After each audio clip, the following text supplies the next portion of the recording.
the Premier League review. Now, definitely one of the maddest weekends of the Premier League that we have ever seen. Um, I mean, the amount of goals that have been scored this weekend is actually mad. Uh, let's start off with talking about Leeds against Manchester City.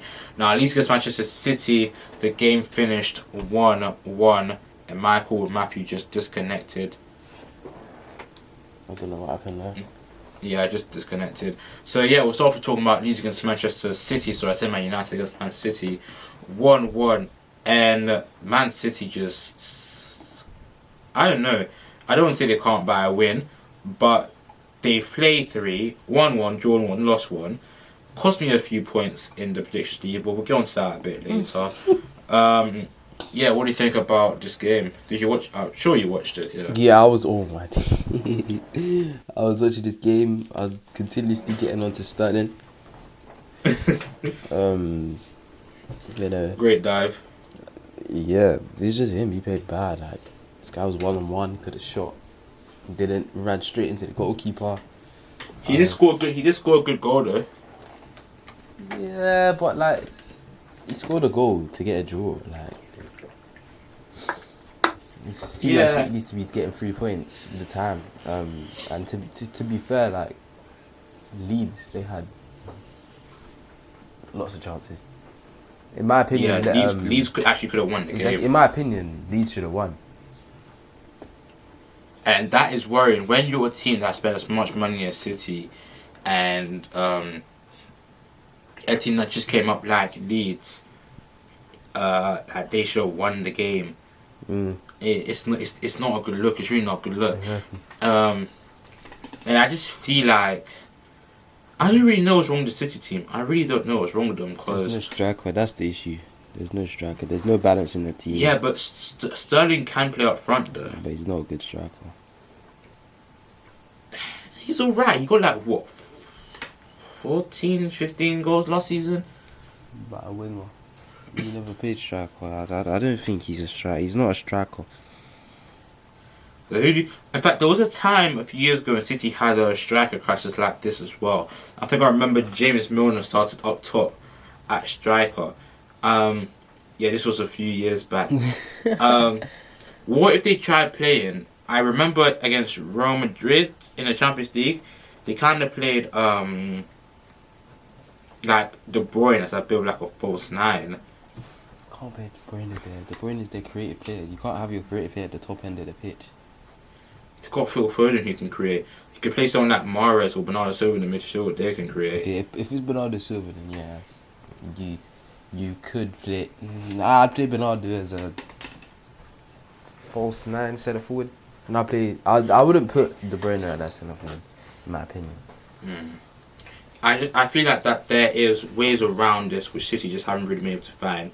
But at the same time, you have to give a lot of credit to Leeds. Yeah, exactly. I mean, they're the ones who got the draw against the team which recently got 100 points, like 198 points over 2 seasons. Yeah, I mean, I don't. Leeds they haven't really got that many points. Wait, have they? Let me check where they are right now. So they've got 7 points, 2 wins, 1 draw, 1 loss. Obviously a draw against Man City, a loss against Liverpool, one of the best teams in the world, and they only lost by 1 goal. And yeah, I mean, they're looking good. The only thing I'm worried about is their defense, because the 2 games they've won it by 1 goal. I can say like, of course they kept a clean sheet against Sheffield. Yeah. But conceding 7 goals in the first 2 games. One was Liverpool. Not a good look. One was Liverpool. The other one was West Brom, I believe. Yeah, West Brom. Yeah. No, Fulham. Fulham, yeah, that was it, Fulham. Yes. I'm just a bit worried for Man City. First, because I said they will be the champions, and I really like if that my prediction came true. Secondly, I actually don't want my prediction to come true now. Why? I don't want City to win.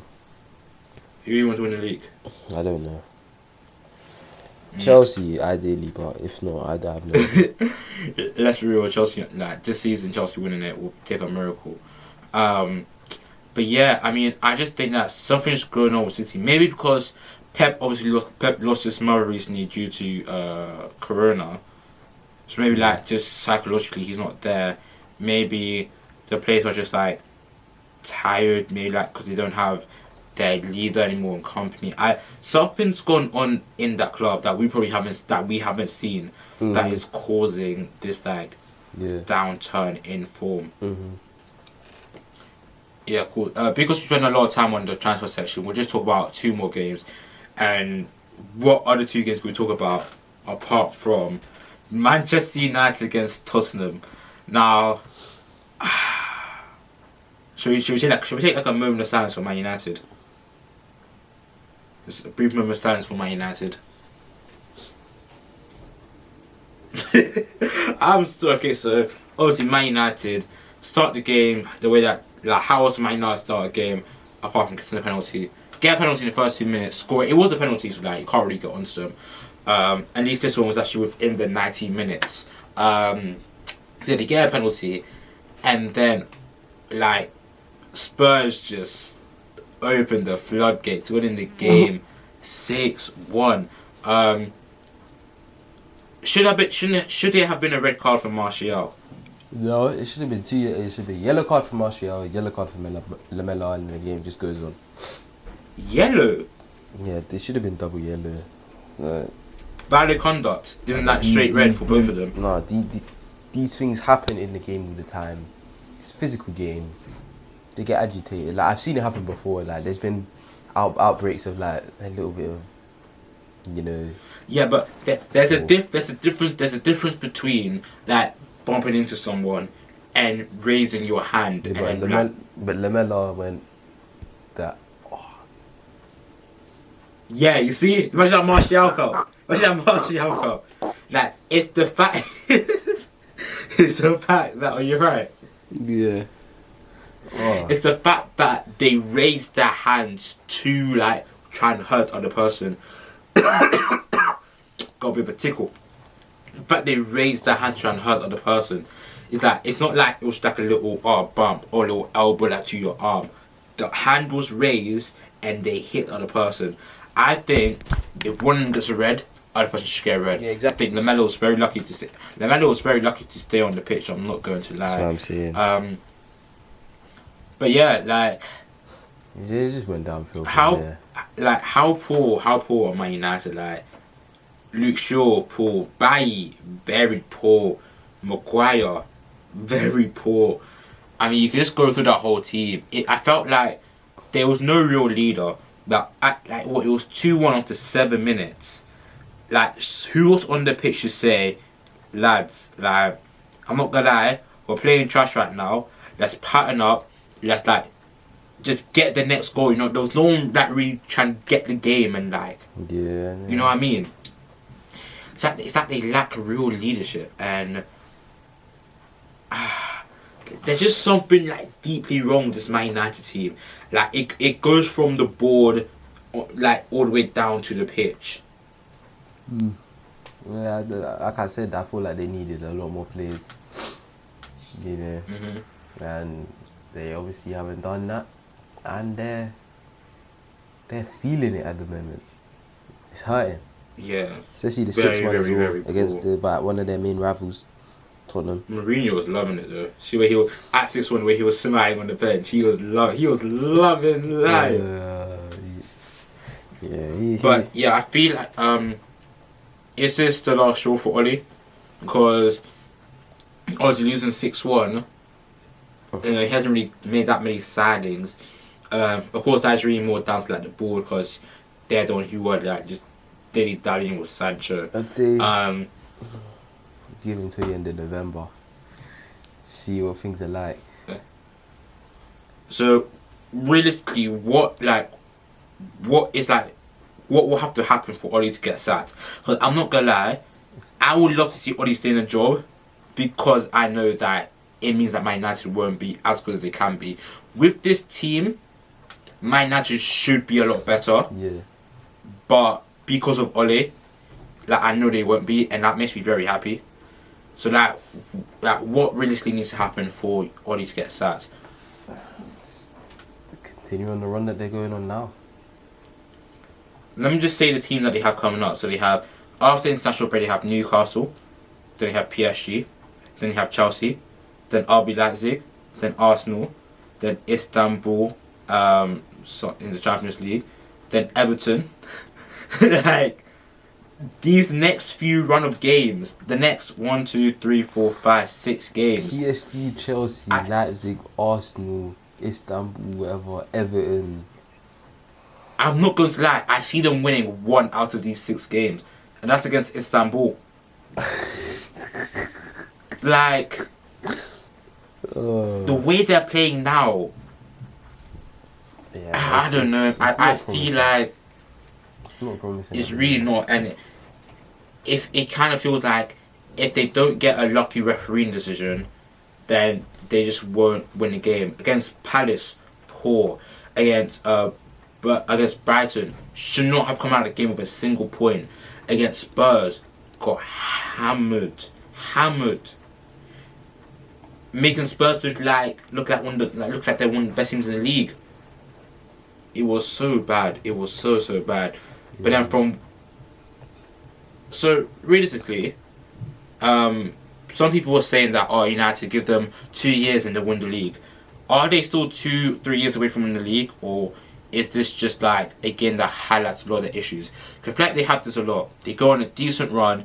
Everyone's like, Ollie's at the wheel. Ollie's at the wheel. And now nowhere, boom, take one turn, road closed, bus crashes, and then it's back to square one. But then somehow Ollie pulls it back and he keeps his job. Is this the end of the cycle, or is this just another, like, is this a cycle just restarting? Restarting. I guarantee, if United, let's say United beat PSG, like let's say they beat PSG, then like they beat Leipzig, and like maybe they get like a draw or win against Chelsea. People are saying, "Oh, Man United is so good. Oh my gosh, yes, Man United once again so gassed." And I can honestly see that happening, because this is the sort of things that happens over and over again with Manchester United. So from one North English team to another, Northwest? I did geography, I know this stuff. Liverpool against Aston Villa. Matthew, what's the score? 7-2. 7-2. I don't even know what to say. It should have been more.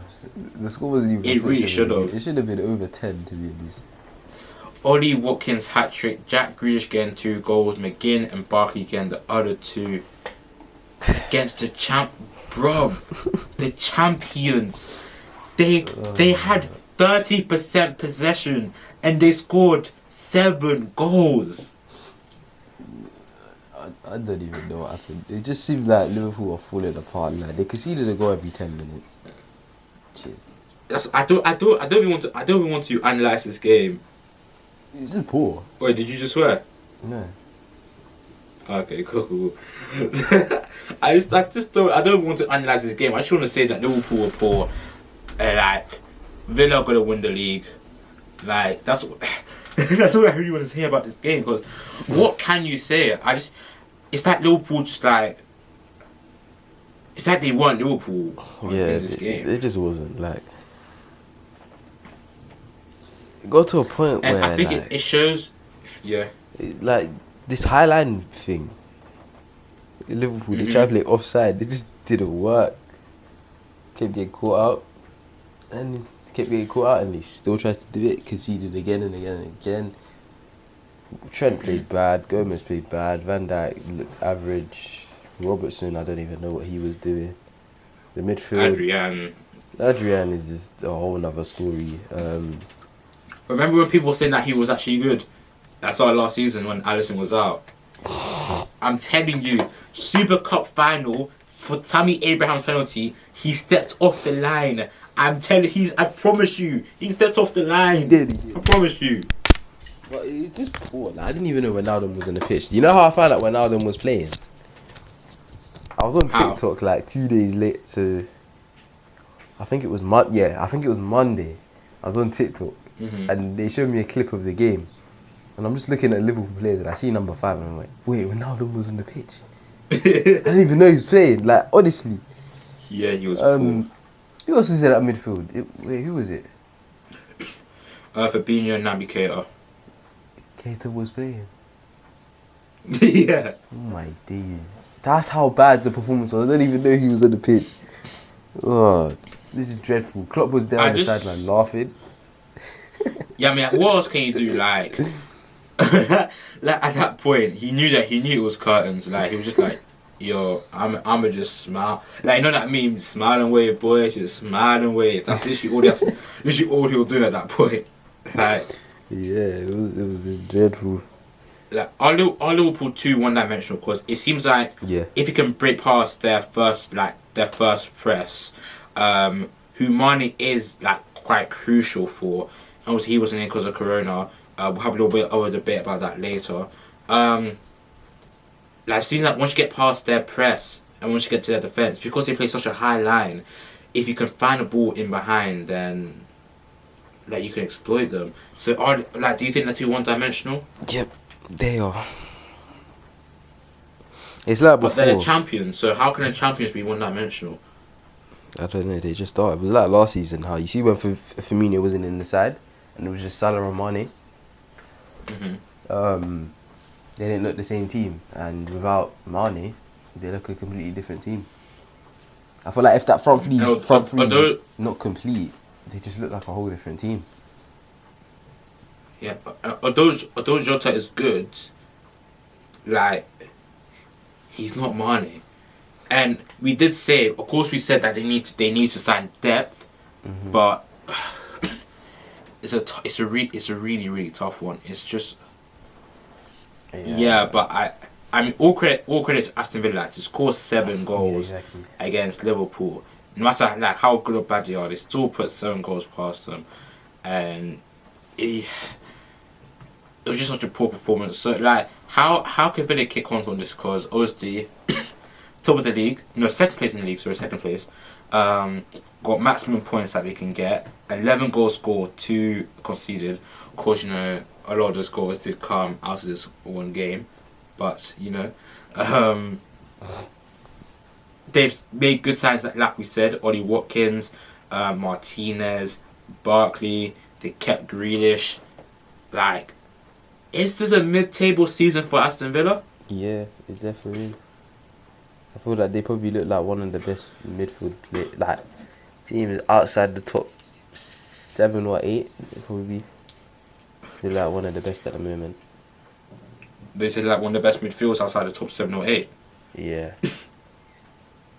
That's a claim. That's just quite a big claim, to be fair.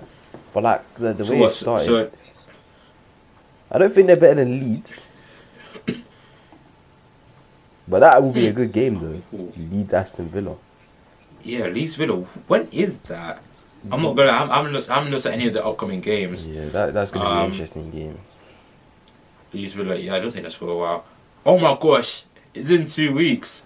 Oh, is it? I'm definitely match week. That. Game week 6. Oh gosh, it's on the 24th of October. I could not wait. Same day we play Man United. Yeah, it is. Oh, that's gonna be a good weekend of football. But yeah, that is our Premier League preview done. One of the most disgusting Super Sundays I've ever watched in my life. We haven't even mentioned Leicester losing 3-0. We haven't mentioned Chelsea winning 4-0. We haven't mentioned Everton winning 4-2. The amount of goals this weekend was just 41 in total. It was absurd. Like, it was so many. 41. 41. 9 of them coming from one game. 7 of them coming from another. Then 3, then 4, then 6. There's a lot of high scoring games this weekend. Yeah, it was a really good weekend of football.